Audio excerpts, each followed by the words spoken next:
Of course, okay, I try to be as fast as possible. Dear Chairman, dear colleague, thank you very much for this kind invitation. It's an exciting discussion, this joint session.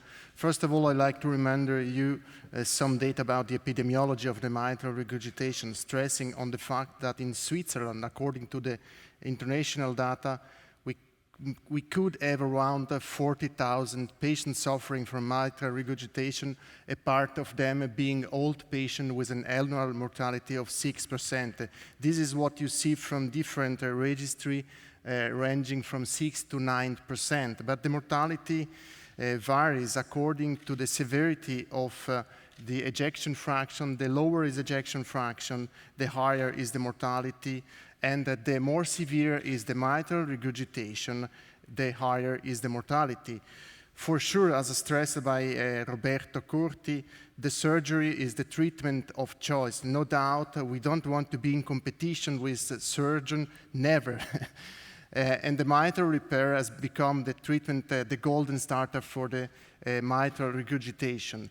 The mitral valve repair is the treatment of choice for the degenerative organic mitral regurgitation, as well as for the so-called functional ischemic mitral regurgitation. But the limit, the tendon of Achilles of the surgeon are a patient in a higher NIA class, NIA 3 to 4, as well as patients with reduced ejection fraction. By those patients, we know from the literature that the result and the survival is not as good as expected.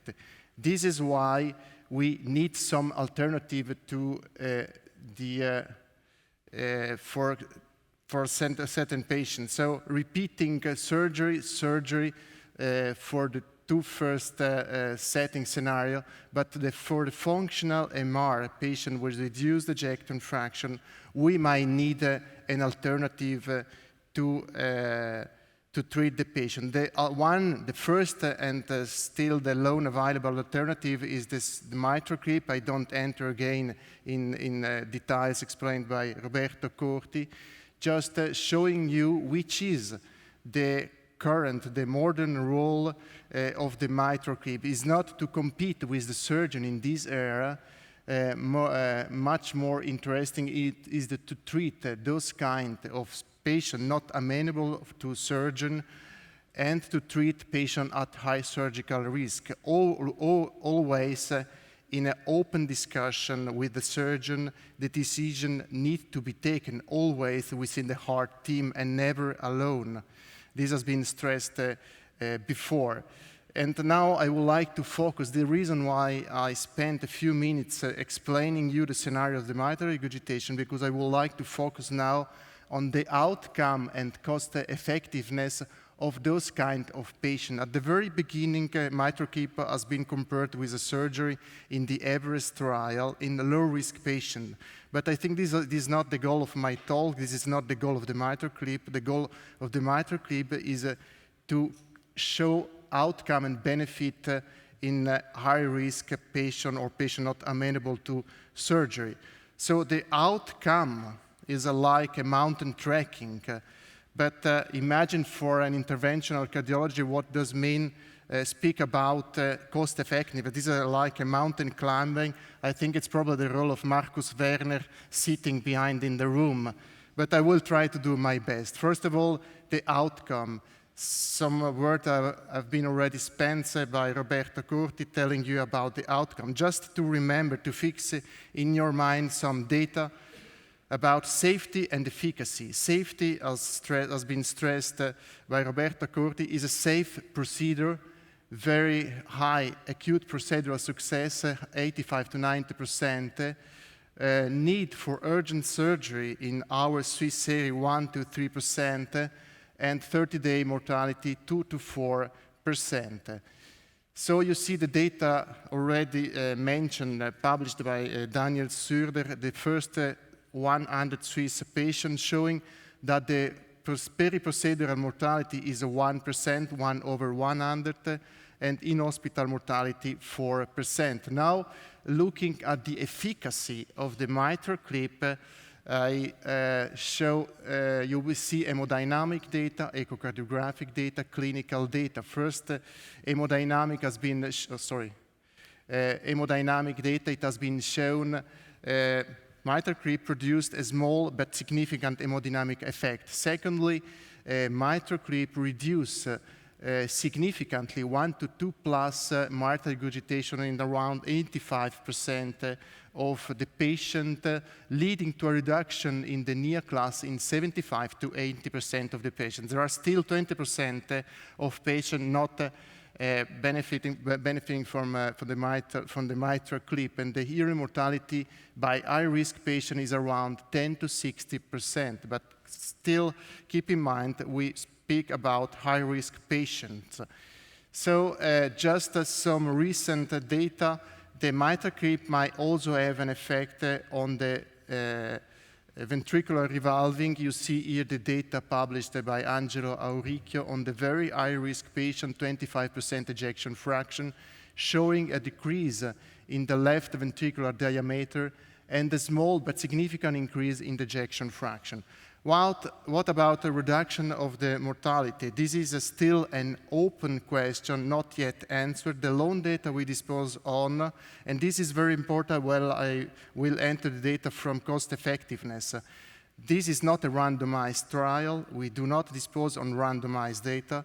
This is just a comparison trial between a series of high-risk patients treated in the so-called Everest 2 high-risk registry and compared with a comparator. Comparator are patients with severe mitral regurgitation in a similar clinical situation, and you see probably the Mitraclip might lead, but is not yet demonstrated, to a significant, very significant reduction of the mortality.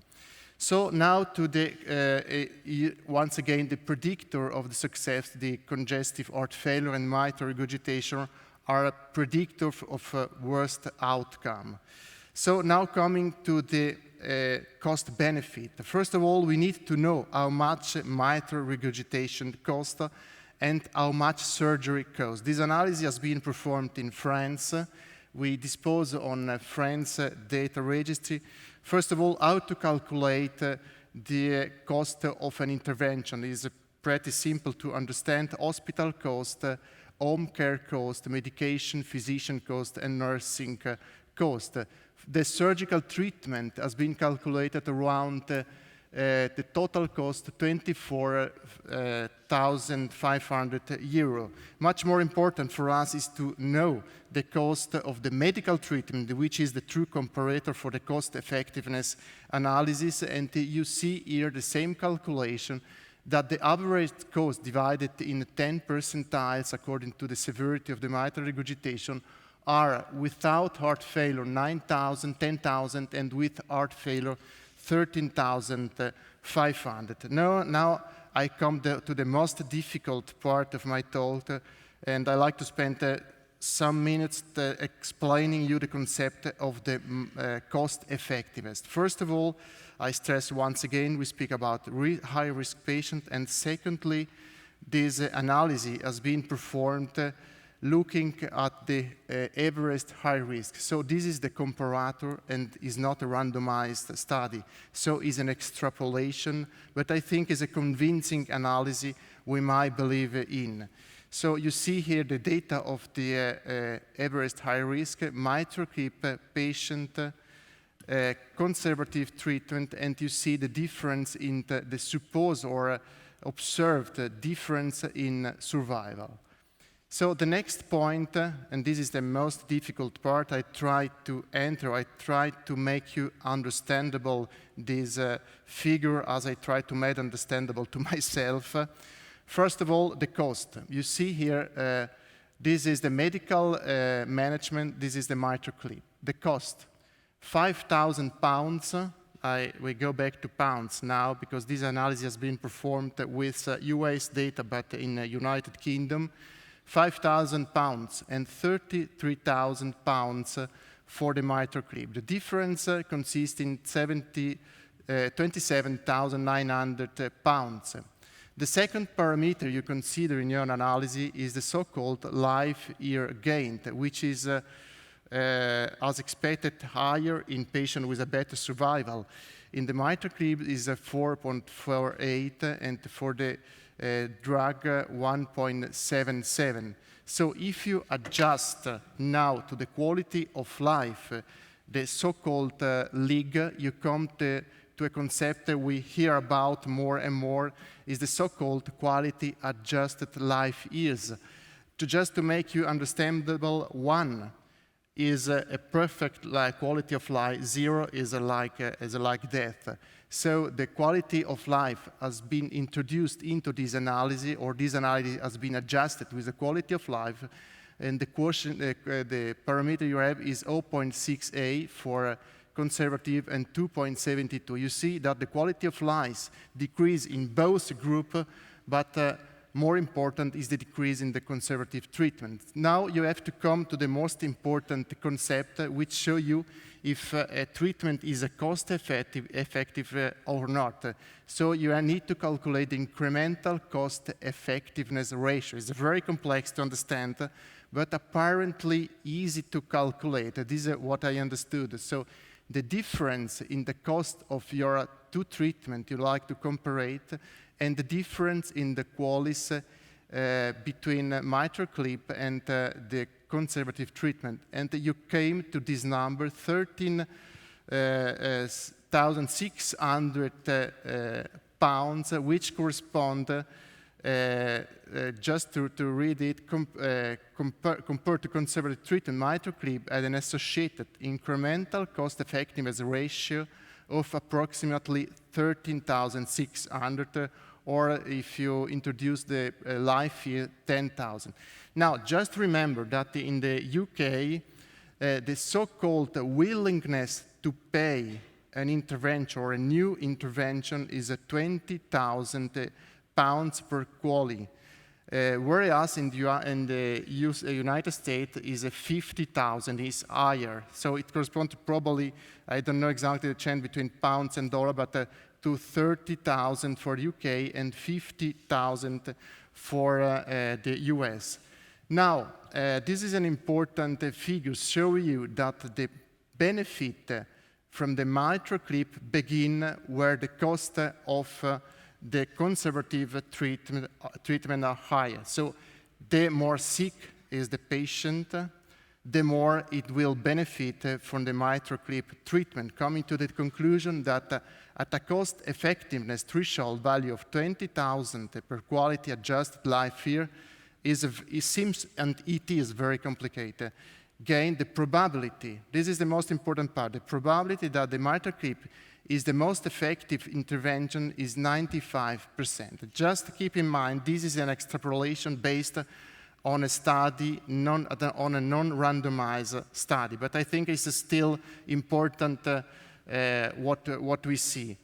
And the conclusion, this is, I think, the most impressive part. If the ongoing randomized trial will confirm what we have observed in this single analysis, probably the position of the Mitraclip will be very convenient. So just to show you, this is the so-called dollars per life year of quali. It has been calculated for TAVI, and you see, of course, the cost of aspirin is like 0, of the assist device very high, 250, and you see the role of the TAVI, and this is the condition for the TAVI reimbursement. So TAVI has been reimbursed, or is reimbursed according to these numbers.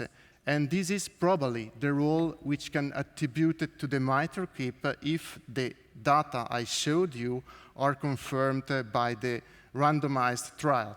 So I come to the conclusion of the most important information just for you all is that since January 2013, the reimbursement of the Mitraclip is mandatory, so the dossier went through the Federal Office of Health, and the reimbursement is considered mandatory for high-risk patient or patient not amenable to surgery or with a predicted mortality of 10 to 15%. And very recently, they knew that we have a DRG code classifying the Mitraclip with a cost weight of 5.2, which I think is more or less acceptable. It's not ideal because probably the cost of Mitraclip is higher than 5.2, but it is at least acceptable, and it starts from January 2014. So in conclusion, I think...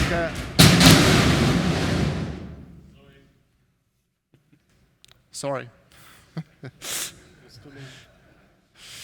Just probably they made pressure to complete my talk. The Mitraclip result clearly exceeded the initial surgical prediction. This, I think, is something we all realize. Secondly, the Mitraclip is definitely a safe and well-tolerated procedure. In selected high-risk patients, the Mitraclip has been proven to be cost-effective, and in Switzerland, reimbursement is mandatory for patients not amenable to surgery. I thank you very much for your attention.